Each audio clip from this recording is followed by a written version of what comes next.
Hi everyone, स्वागत है आप सभी का आपके अपने चैनल पर। शिक्षक भर्ती से रिलेटेड कोई भी महत्वपूर्ण अपडेट होती है सबसे पहले आपके अपने चैनल के माध्यम से अपडेट आपको दी जाती है। जो लोग चैनल पर नए हैं चैनल को सब्सक्राइब करके बेल आइकन ज़रूर प्रेस कर लें, जिससे कि आने वाली हर एक अपडेट हमेशा की तरह आपको रियल और ऑथेंटिक मिलती रहे टाइम टू टाइम। जी हाँ, कल आपने देखा होगा एक नया नोटिस जारी हुआ था जिसमें कहा गया था, एक नया अपडेट था जिसमें कहा गया था कि रोस्टर जो है सभी वर्गों के मिल चुके हैं आयोग को। बट अब उसके तुरंत जस्ट एक नया नोटिस जारी हुआ है, नई अपडेट आई हुई है। उसमें कहा गया है कि जो रोस्टर जारी हुआ था, सारा अपडेट देखेंगे हम विद प्रूफ के साथ। उसमें कहा गया है कि रोस्टर जो है दोबारा से जारी होगा, तो उससे रिलेटेड दो महत्वपूर्ण खबरें हैं, तो वीडियो को लास्ट तक ज़रूर देखिएगा। साथ ही हम देखने वाले हैं कि आरटीआई ने क्या बड़ा खुलासा किया है। दूसरा, बहुत सारे लोगों का एक प्रश्न आ रहा है, काफ़ी दिनों से वो लोग परेशान हैं कि जो किसी भी वर्ग के, चाहे 1 to 5 हो, 6 to 8 हो, 9, 10 हो, 11, 12 हो, किसी भी वर्ग के हैं, बट जिनका जो है पेपर में हुआ है और फाइनल आंसर की में कुछ प्रश्नों को हटा दिया गया है आयोग के द्वारा, तो क्या उन प्रश्नों को जोड़ा जाएगा या फिर उन प्रश्नों को जो डिलीट हो गए हैं क्या उनको कट कर दिया जाएगा। तो इस पर भी एक बड़ा है सवाल है, इसके बारे में भी बताएंगे। तो सारी अपडेट हम 1 बाय 1 देखेंगे, वीडियो को एकदम लास्ट तक ज़रूर देखिएगा। उसके बाद देर रात तक एक और नया नोटिस जारी हुआ जिसमें लिखा हुआ है, ये आप देख सकते हैं, योगेंद्र सिंह, निदेशक माध्यमिक शिक्षा के द्वारा ये लेटर भेजा गया है, जिसमें क्या कहा गया है कि बिहार लोक सेवा आयोग आयोजित विद्यालय अध्यापक नियुक्ति परीक्षा DRE-3 के आरक्षण समाशोधन की जांच हेतु कतिपय सूचनाएं उपलब्ध कराने के संबंध में ये लेटर जारी हुआ है।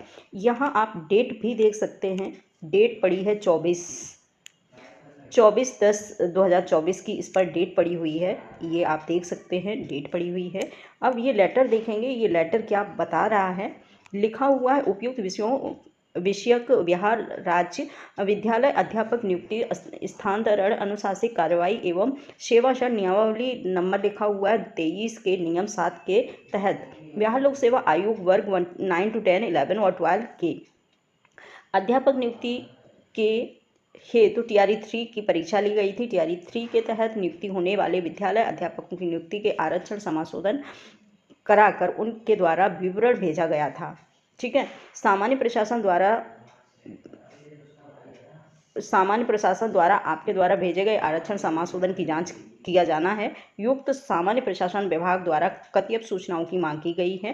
ध्यानादम्य हो कि निदेशालय के पत्रांक संख्या लिखा हुआ है और 9-10 के लिए 32,916, यहाँ पर आप देखिएगा लिखा है 32,916 पत्रांक संख्या है ये। ठीक है, और इसके बाद ये लिखा हुआ है 6/5/2023 के द्वारा 11-12 के लिए 57,618 पद। ठीक है, यहाँ पर ये बात हो रही है DRE-2 से रिलेटेड। ठीक है, और इसमें इतने जो पद थे, ये पद, ठीक है, जिलावार विषयवार स्वीकृत बल संसूचित किया गया था कि DRE-2 के तहत नियुक्ति हेतु विभाग पत्रांक संख्या ये पड़ी हुई है और हेतु अध्यापक नियुक्ति 18,830 पद। ठीक है, किसमें है 11 और 12 में, 9-10 में। और इसके बाद यहाँ पर देखेंगे कि हेतु 270 पद स्वीकृत कराए गए थे। जिलावार एवं विषयवार स्वीकृति पदों की संख्या को भेजते हुए आरक्षण समाशोधन हेतु निर्देश दिया गया था कि DRE-3 के तहत नियुक्ति हेतु विभागीय पत्रांक संख्या द्वारा 11 और 12, 9, 10, 11, 12, ठीक है, 4,074 पद जिलावार एवं विषयवार सूचित किया गया था। सामान्य प्रशासन द्वारा ये DRE-3 के तहत विविध पत्रक सूचनाओं की मांग किया गया है जो अनुलग्न 1 और 2 के रूप में संलग्न है। ठीक है, इसमें ये कहा गया है कुछ ऐसे जो बैकलॉग पद थे 1 और T के, जिसे DRE-3 में जोड़ा गया था। ठीक है, उसका जो है रोस्टर तैयार किया गया था। यहाँ तक आप लोग समझ चुके होंगे, उसका रोस्टर तैयार किया गया था। यहाँ पर देखेंगे, अतः आप सभी को निर्देश किया जाता है कि अनुलग्न 1 और 2 वांछित सूचनाएं पत्रांक के द्वारा 24 घंटे के अंदर निदेशक को भेजा सुनिश्चित करें। साथ ही जो जिला रोस्टर पंजी नहीं भेजे गए हैं, अचूक रूप से साथ में भेजना सुनिश्चित करें। इसके बाद ये यहाँ पर बात सामने निकल कर आई है कि जो 1 और 2 की जो पद थे उनके द्वारा मांगा गया था, लेकिन अभी तक वो जो पद हैं वो टीआरई 3 में जोड़ने के लिए कहा गया था, बट उनका रोस्टर जो है वो अभी तक आयोग को प्राप्त नहीं हुआ है। ठीक है, इसी को ध्यान में रखते हुए ये कहा जा रहा है, जबकि इससे पहले कल में एक अपडेट नोटिस जारी हुआ था, उसमें कहा गया था कि सभी वर्गों के जो है रोस्टर आयोग को मिल चुके हैं, और तभी सडनली ये दूसरा लेटर जारी होता है जिसमें कहा गया है कि रोस्टर तो जारी हो गया है, बट वो वाला रोस्टर अभी जारी नहीं हुआ है, उसके पूरे पद नहीं आए हैं, और जिसमें टीआरई 3 के जो 1 और 2 टीआरई 1 और 2 के जो पद थे वो टीआरई 3 में जोड़े गए थे, और उसी का रोस्टर आना अभी बाकी है। और इसी को ध्यान में रखते हुए ये दूसरा जो है लेटर जारी हुआ है। इसमें कहा गया है कि अब दोबारा से ये जल्दी से जल्दी 24 घंटे का इसमें टाइम दिया हुआ है, और 24 घंटे के अंतराल में दोबारा से रोस्टर को तैयार करके आयोग को भेजने को कहा गया है।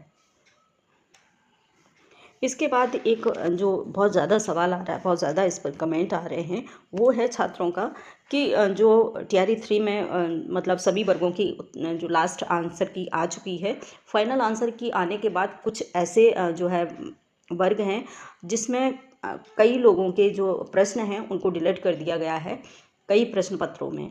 तो उन लोगों का कहना है कि जो डिलीट प्रश्न पत्र हैं, प्रश्न हैं, क्या उनका जो है नंबर टीआरई 3 के जो जब रिज़ल्ट आएगा तब जुड़ेगा, या फिर ऐसे ही बिना उनके जो है रिज़ल्ट को जारी कर दिया जाएगा। तो मैं उन लोगों से कहना चाहूँगी, हो सकता है कि आपका जो रिज़ल्ट है जल्द से जल्द आने की जो है उम्मीद जताई जा रही है। नवंबर माह के मान के चलिए, नवंबर महीने में आपका हो सकता है कि, हो सकता नहीं मतलब कंफर्म है कि आपका रिज़ल्ट आ जाएगा।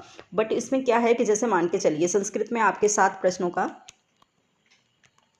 7 प्रश्न जो है डिलीट किए गए थे। ठीक है, अब उसमें 7 प्रश्न डिलीट किए गए थे, और आपकी जो कट ऑफ बनने वाली है 150 प्रश्नों का ये आपका पेपर था, और उसमें से 7 प्रश्नों को डिलीट कर दिया गया है, तो लगभग 143 जो नंबर हैं बचते हैं। और उन्हीं नंबर पे ऐसा है, अगर वो डिलीट प्रश्न आयोग के ऊपर डिपेंड करता है, आयोग क्या चाहता है, हो सकता है कि 143 पर अपनी कट ऑफ बनाए, या फिर जो नंबर 7 डिलीट किए हैं वो नंबर सभी को डिस्ट्रीब्यूट कर दे, सभी को, यानी कि सभी को दे दे, तो आपकी 150 पर मेरिट बनेगी।